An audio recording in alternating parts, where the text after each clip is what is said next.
let you go through the house and then we can discuss how we go about things. Just before we go in, we have got practical exams on this week, so it is set up as like a burglary scene. There is some blood on some of the door handles. It's not dangerous, I haven't got any diseases or anything in it, but just don't touch anything because you might get a hand. So, and be careful when you're walking, there's just some stuff on the floor, so don't fall over, I don't have to pull out all the paperwork. But yeah, if you want to, I'll show you around the house and then I'll show you our little store and what things are. And while we're in the house we can have a chat about how we go about things and what we do. Is that alright? It's quite small, it's quite big. So we've got a bedroom. And this is part of the room, isn't it?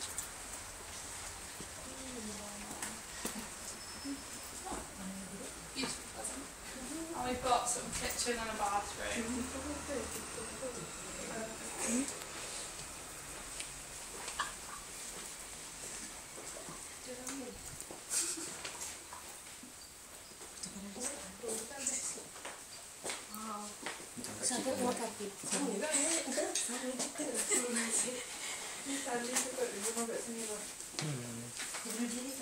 Tak lah, nanti baca oleh aku ikat. Kind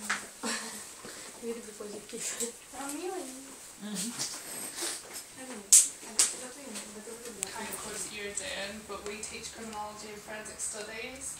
So it's not a pure forensic course, we're not teaching people to just go out and do forensic examinations of scenes, we're teaching them all aspects of policing.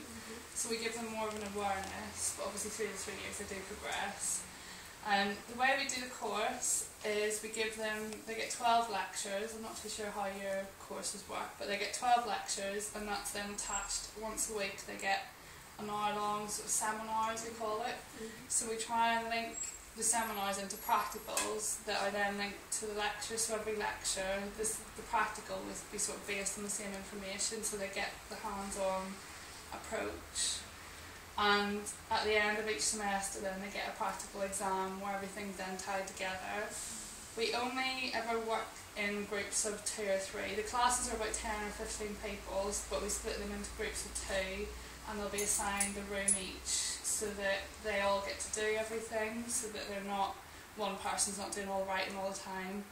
So that works quite well. We set up scenes outside and things and it's all based on sort of real life situations that I've had to deal with. They then have to fill out sort of reflective essays, so they have to reflect on how they've done the scene, what they think they can improve on, and obviously they have to do the background reading for the science sort of techniques behind it and things. So that's what we're looking for, is that they're learning by doing it and obviously then deciding what they could have done better given the reading that they've now done. Over the summer we also run summer skills for little primary school children and some secondary school children, and they quite like that. We do the same sort of thing. We give them a scenario and they have to come in and figure it out, a bit like a game of Cluedo. We also teach postgraduate courses in some police officers, and they do a similar sort of thing, and we always have the structure of the lectures and the practicals. We can also change the house round, so we've got different furniture, different sort of clothes. We've got a mannequin called Fred that we use as a dead body, and we can set up lots of different sort of scenarios for them. So we never do the same thing twice, they always have to think about it. And then I'll show you our little story. But have you got any questions about the teaching side of things or anything that you want to know about? Because it's quite difficult trying to relate forensics to your sort of thing, so I just want to make sure I've covered what you guys want to know really. Any questions? No. Yeah, we try and make it as real as possible. We do use real blood. It's horse's blood, but it's sterilised. We'll use sort of real hairs, and we'll rip bits of wool off for fibres, and we'll plant fingerprints and things, and we use all the same products that they use in the real world. So if they do go to get a job, they're using all the same sort of stuff, and they're trained the same way that police officers are trained. And obviously part of the thing that's coming in now is you have to have transferable skills and employability. So we do work with Hampshire Police. They can go and volunteer with them, and they'll go out with police officers. They work in the intelligence department. So they get like a broad range of skills, so they're not kind of pigeonholed in one area. I think that's kind of covers the teaching side. It is difficult. I do find it difficult because you're not forensic scientists, but yeah, I think that helps you guys. Did you choose to come here especially, or do you just get told where you're going? Or? We were told where we were supposed to go. Oh, okay. Nobody's got any budding interest in forensics. Oh, we do. That's alright.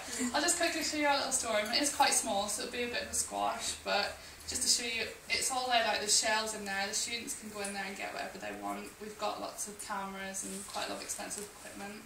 And then we've got like a little back room where we keep sort of some of the stuff like the blood. We've got, it's not drugs, but it looks like packs of cocaine and stuff like that, we keep those. And then whatever we don't need there, we keep in the basement, but I'm not going to bring you down to the basement. But I'll just show you.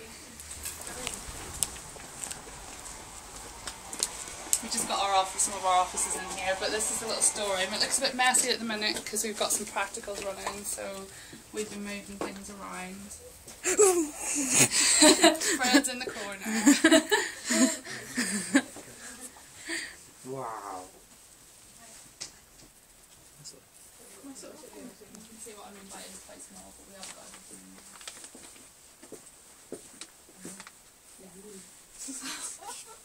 Yeah, I'll check the window.